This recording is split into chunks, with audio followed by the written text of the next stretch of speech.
your process? Are you guys, are you guys new? Did you guys just join the academy? Do you guys have any questions? Let me know.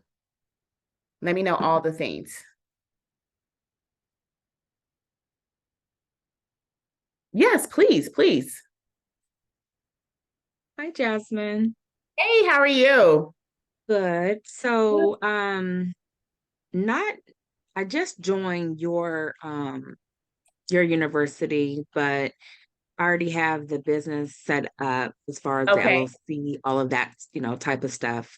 I nice. have not gone into business. My biggest thing that is hindering me now, though, is that I do not financially have the money to pay for all of the background checks. So my question for you Okay. is, have you ever worked with anyone, any of your students, to where they had the cleaners pay for theirs up front and then they reimbursed?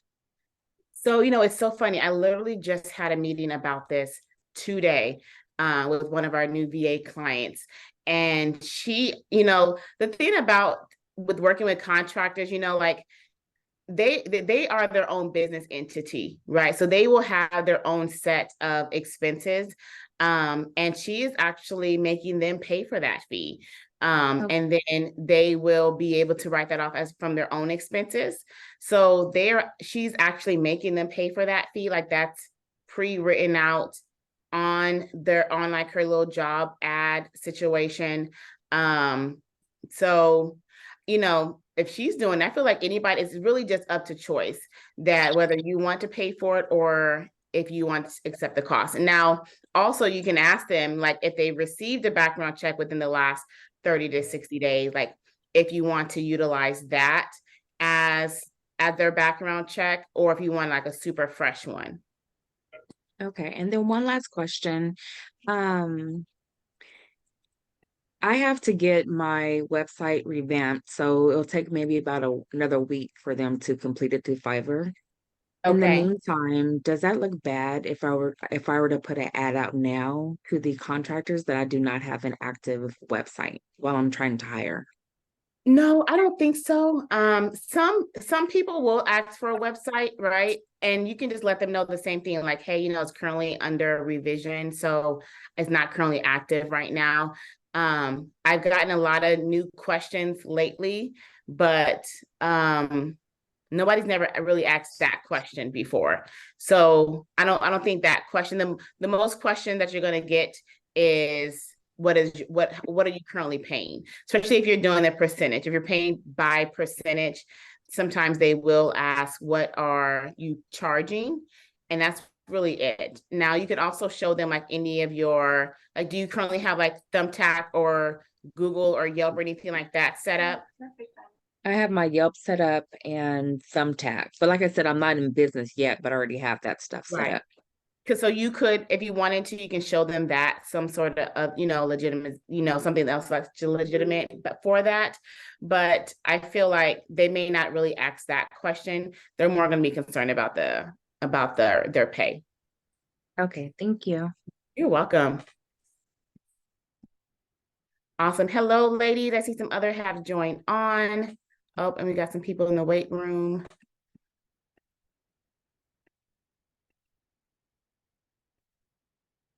Hello, hello, everybody. I see people are slowly starting to join in. I know some people are having some problems with the links and the passcodes and all the things that's normally associated with Zooms.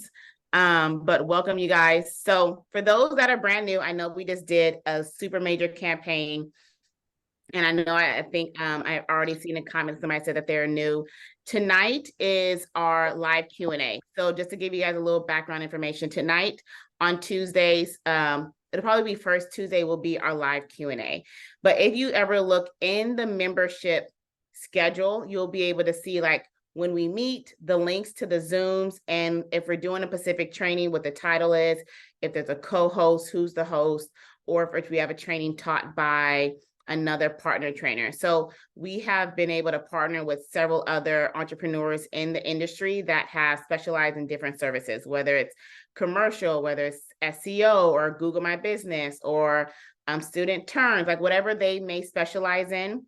That's what our other masterminds are, is of those individuals that teach these trainings in our academy. Sometimes they will come back on and do a revised Q&A. I'm working with Kendall right now because I want him to come do a snow removal training and also a carpet cleaning training, because I got a lot of DMs about carpet cleaning for add-on purposes. So this is what Tuesdays are. They will typically be around 7 p.m. Central Standard Time. Also, like unless it's a holiday, let's say fall directly on a holiday, then that would automatically cancel Tuesday, and either we'll reschedule throughout the week, or that just may be a missed week, or we'll make it up on another day.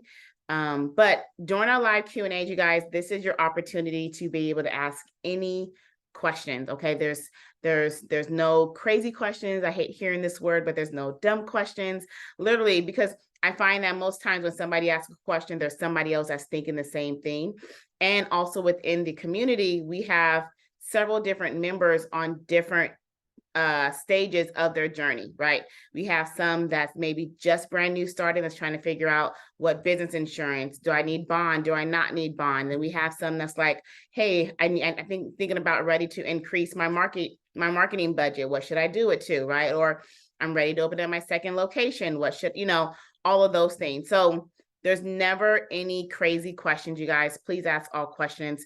Also, if you have questions about platforms, I can do share screens, or also like a eval on your guys' platforms as well. Feel free to come off mute. You can even feel free to come off on camera with me. Or you can drop your questions in the chat. But like I mentioned before, you guys, please ask all questions.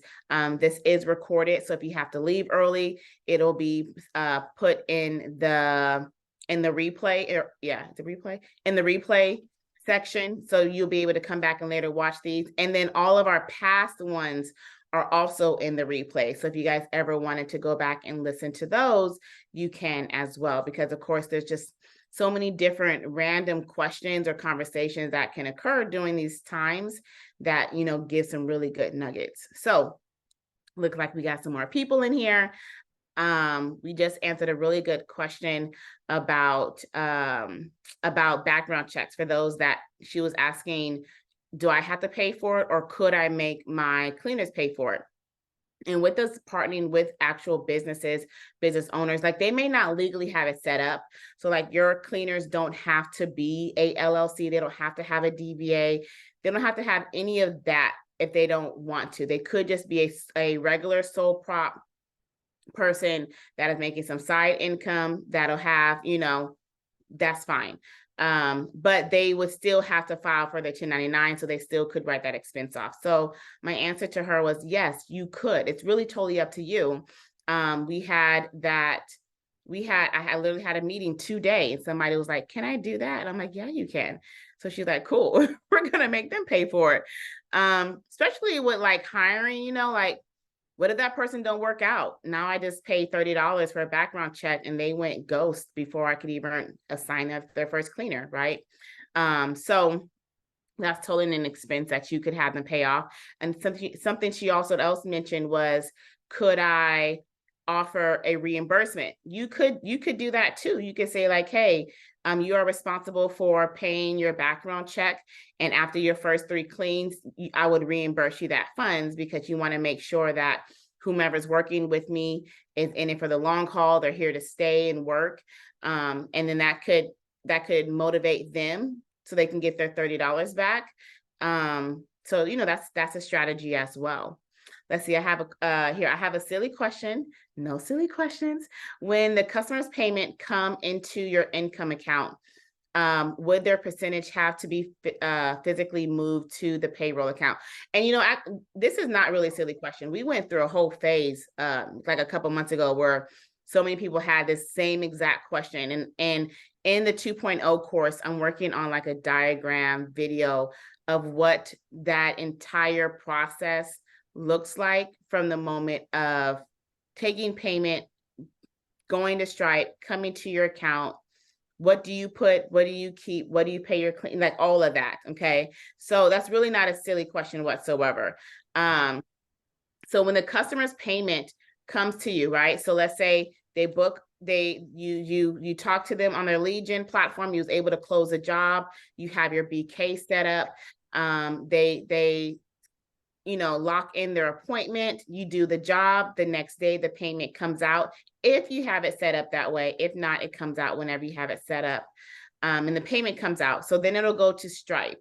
For those that are brand new and just now setting up a Stripe, Stripe in the beginning will have a longer hold process.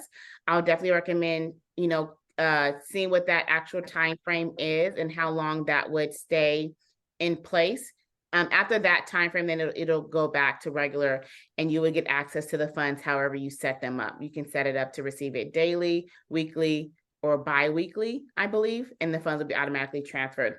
So after that time frame and the funds are transferred to your income account, the whole amount. So let's say you did a job for $250. That entire $250 would be transferred into your income account. Of course, minus Stripe fees, right?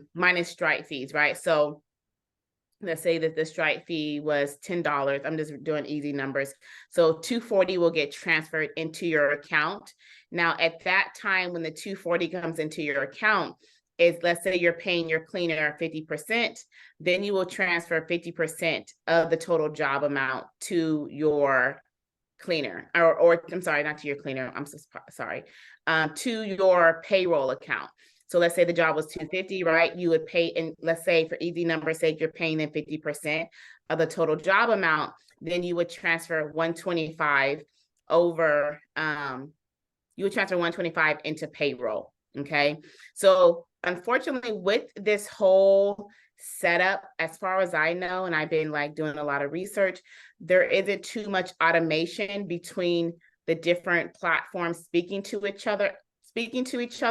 So you would have to do some manual setup, right? So once the funds come into your payroll account, this is like whatever day you process payroll. I typically like to process payroll either on Sunday or Monday. Monday is the deadline. It's 4 p.m. your time zone. Okay. So if you want your cleaners to receive payroll on Friday morning, direct deposit, the latest it can be processed is Monday by 4 p.m. Okay. The earliest I like to do it is like Sunday night. But Monday by 4 is your total cutoff time.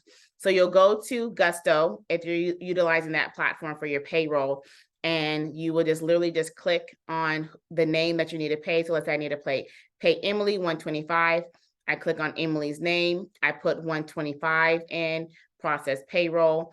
Now, then Gusto will come and grab that $125 out of your payroll account and send it to Emily on Friday morning by 8 a.m. Now, the other, I guess, what is it? 115 or 120, 115? I don't know.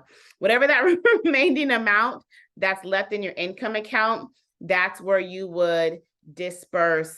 Yes, you may. That's when you would disperse the funds if you're planning to utilize like the profit first strategy where you put 20% into marketing, 20% into taxes, right? But whenever after that time frame, that's when you would then disperse those that remaining amount into the necessary accounts. Okay, yeah. So that's when you would just disperse that remaining amount into your expenses, taxes, marketing, right? Or you would dispense them at that time. So that's how that flow works. Let me know if you have any follow-up questions on that. Like I said, I do plan to create like a really good video graph on that to kind of give a better explanation. Let's see, I saw somebody wanted to unmute. Okay, after Laquisha's questions. Okay, awesome. Let's see. Hello, I'm trying to get my DBA, but Google says that I have to go to my town's clerk that I'm doing business in. My question is would it be done that would it be the one that I live in because I plan to have work in the surrounding towns? So that's a good question. That's a good question. I feel like it would be in the county. like you would go to that county's office. Because I'm thinking about mine, right? So we have the little small cities and suburbs, and then like we have the county that all of them are in. So I would have to go to the county clerk office to pay for that DBA to be able to do business, whether I'm doing it in Prosper, Little Elm, Frisco, Dallas, whatever's in that county, that's where I would file. Now, I shouldn't have said Dallas because I mean like Collin County, right? But like if I was trying to, that's a good question. I would probably recommend calling them because I'm thinking of counties too, because I was like, I'm in Collin County, and it's registered for Collin County, but I also do business in other counties as well. So I would definitely recommend checking with them. Too bad they won't let you do it online though. I know like during COVID, everything could be done online, but I would definitely recommend checking with them. And the good thing about it is if by chance, because each county and state that they're so different, like all the rules, like there's a state that makes you have both an LLC and a DBA. And then some states only require, if you have a DBA, you don't have to have an LLC. Or not if you don't, like if you have a DBA, if you don't want to have an LLC, you don't have to. They don't force you.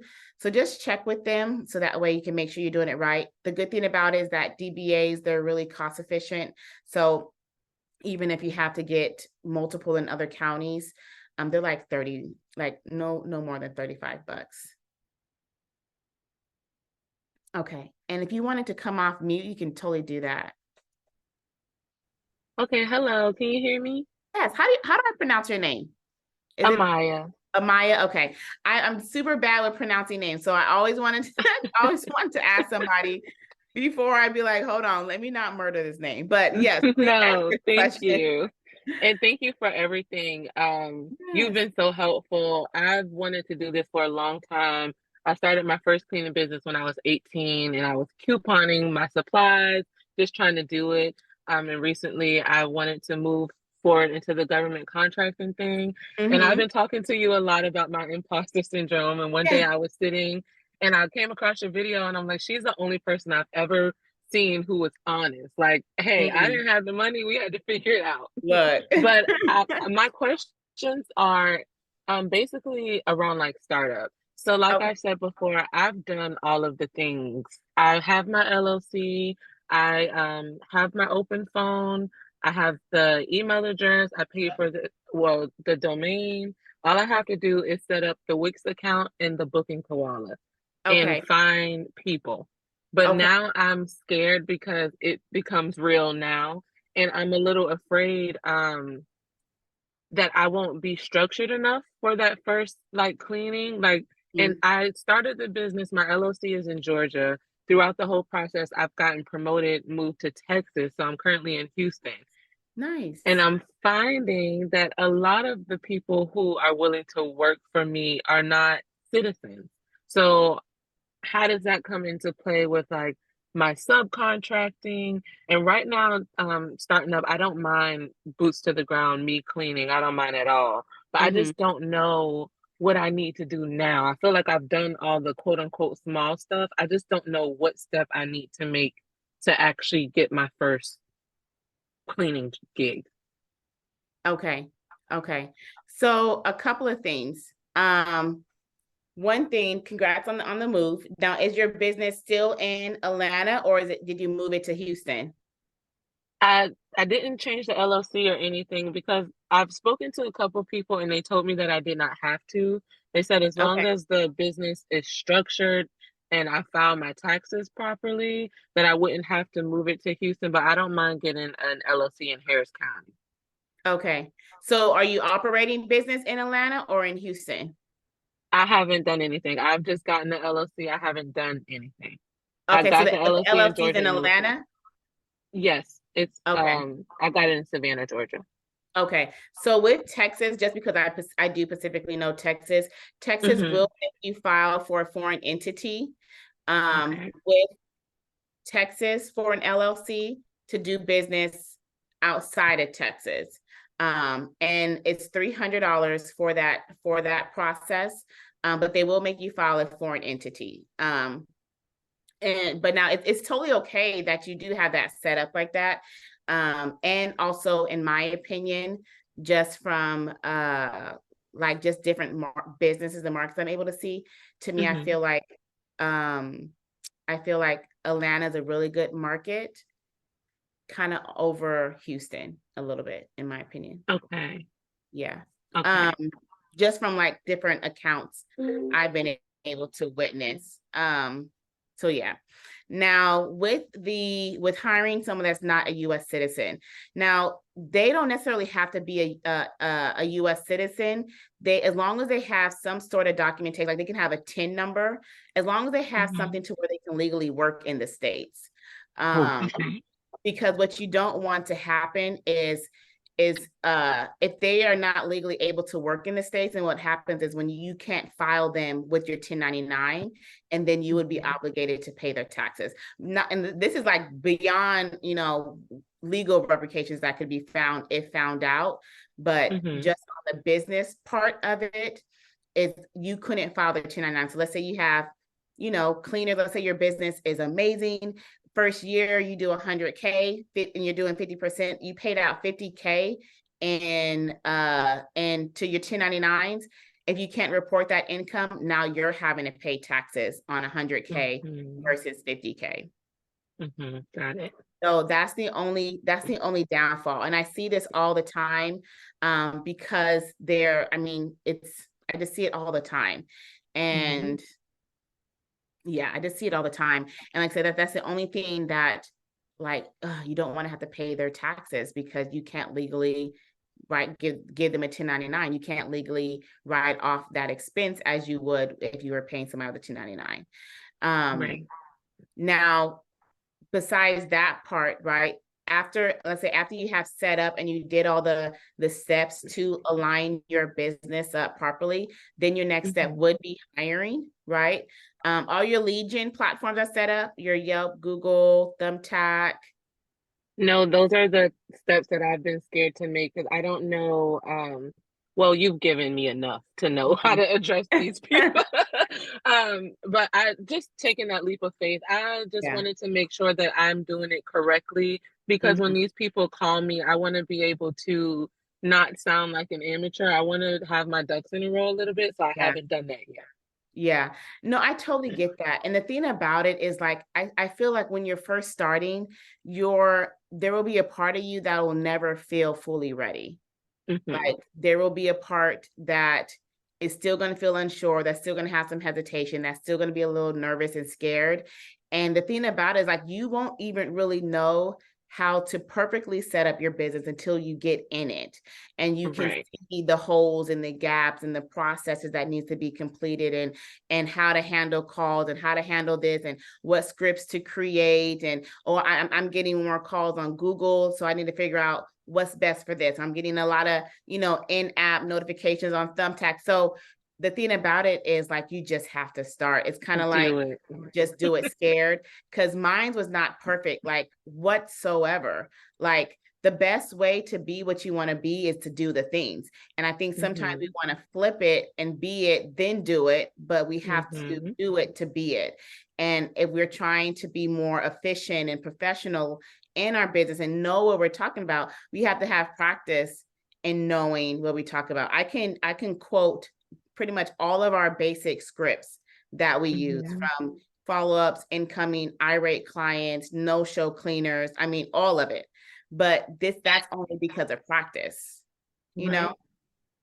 And you've spoken a lot about faith on here. And I told my mom, I said, sometimes I feel like we go through the same problems just in different fonts. And every year you're like, I'm doing it different. Like, I'm so much better. And I'm not jumping out on faith. I'm not doing it. And I keep trying to make myself busy with little processes so I won't have to do it. So I'm gonna tomorrow just work on that. But thank you. Sorry, so many words. No, you're totally fine. Like, I totally get it. Like, I feel like business shows us ourselves more than, I don't want to say any scenarios, because marriage and parenthood would do the same thing. It'd be like, oh, I wasn't so patient like I thought I was, right? Like I'm not so nice when I'm mad when I thought I was. But business will really show us ourselves and all the areas to where we have been able to easily hide it. It will expose our fears, it'll expose our insecurities, it'll expose a lot of things. That's why I'm such a big avid on working on you is working on your business. But it is totally faithing. It is that blind faith. And I always think that, oh, I got faith, right? And I feel like I say that word so easily, just it's used all the time, it's seen everywhere. But when I flip the script and change faith to trust, that's when I'd be like, oh yeah, I don't really trust you that much. Exactly. That's how I know, like, do I trust this to work out and for it to succeed? I'm like, oh, not really. But it's faith is being able to move without knowing what the result is going to be. So Right.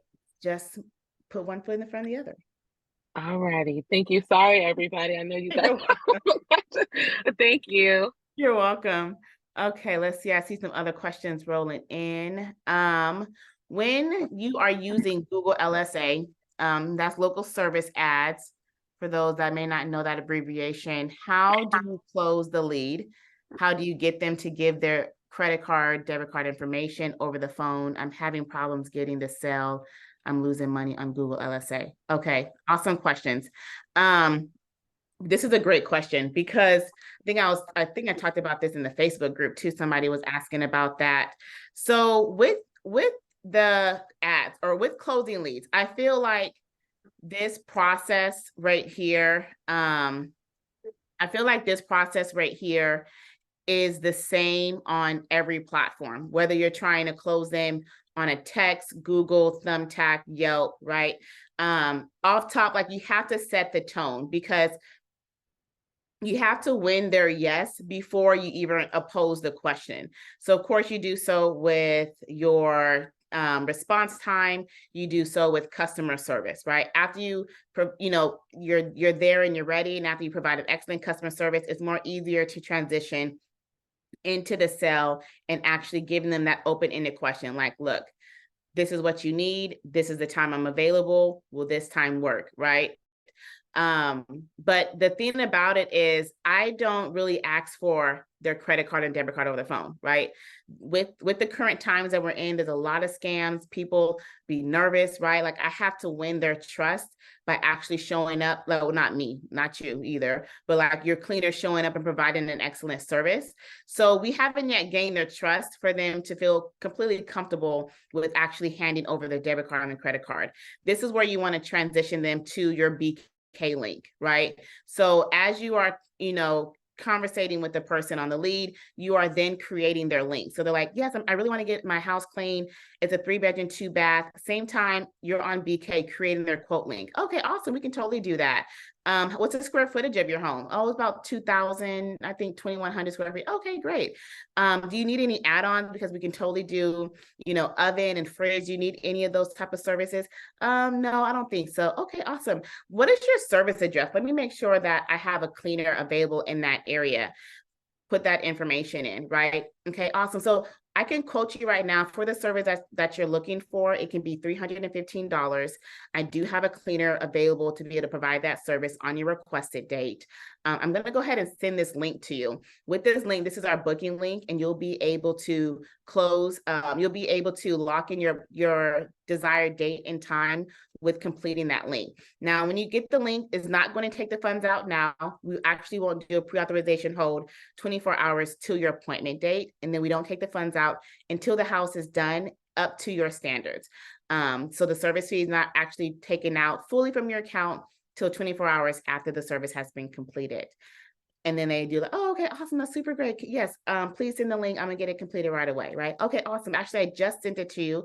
If you want to take a look at that and let me know if you have any problems with working it out, or if you have any problems, I'll be able to answer those questions for you. Now, of course, the conversation is different if you're texting or on the phone. You can still use the same verbiage. It just may not be as super long and windy because they're reading it versus hearing it. And then after they complete the link, you'll see it pop up. You're like, oh my goodness, thank you so much for completing that link right away. We have you set down for October 5th at 4 p.m. And we actually going to be able to sign our cleaner, Tiffany. She's an excellent cleaner. And then of course, if you have any additional questions or want to make any changes to your job, you can go ahead and use that link to add on any add-ons that we discuss on today's call, right? And then you close the call. Now, it'll look different due to that process, right? Like that's like, whoo, best case scenario. Now, let's say you're texting them. You still drop the link, right? You're like, hey, Lisa, I dropped the link down in the chat. You can go ahead and look at that, complete it. Let me know if you have any questions or want me to make any changes. I can totally do so, right? So you put that message, you're kind of waiting for them to fill it out. After a couple messages come through, that's when I'll like place my little scarcity, right? And my scarcity would be like, hey, Lisa, I want to make sure that I can lock you in on that date and time, but I wouldn't be able to do so until you complete that link. I do want to assign Tiffany. She's an awesome cleaner, and I do have that time slot available. Let me know if you have any questions. Okay. Boom. She doesn't respond. This is where your follow-up comes in. Okay. And I know sometimes we get nervous to over follow up. We think that we're going to be nagging, but y'all, they be needing the reminders. Okay. Because I need the reminders. I need all the reminders. I get distracted. I get pulled into this thing. Don't let me get caught up on IG and I'm just scrolling, right? And the kids barging in and the dog is hungry. It's like 5 o'clock and I put this message in this morning. So don't worry about you over reminding. Like they need the follow-ups, okay? Like they called you for a service. So if she doesn't respond again, I'm now texting that same message and I'm texting her, hey, Lisa, this is Jasmine. We were chatting on Thumbtack, and I want to make sure that I can get you locked in for your desired date and time that we're discussing. I went ahead and dropped the link down below. Can you please complete that as soon as possible? That way we won't have to worry about rescheduling, okay? And then if she doesn't respond again, now I'm calling her, right? And I'm doing the same spiel. If she doesn't answer, I'm leaving a voicemail. And I'm just going to continue that pattern until she responds.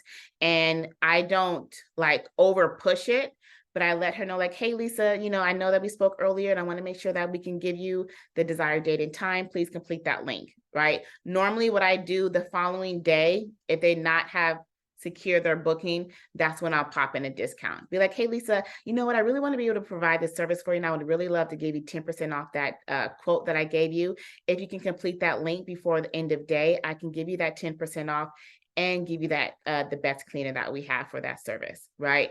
So it's really just about providing excellent customer service, giving that open-ended, those open-ended questions, assuming the close, right? Assuming the close just means that you're not really like giving them a choice. Like, hey, awesome, this is your quote. I have that time available and Tiffany can do that job for you.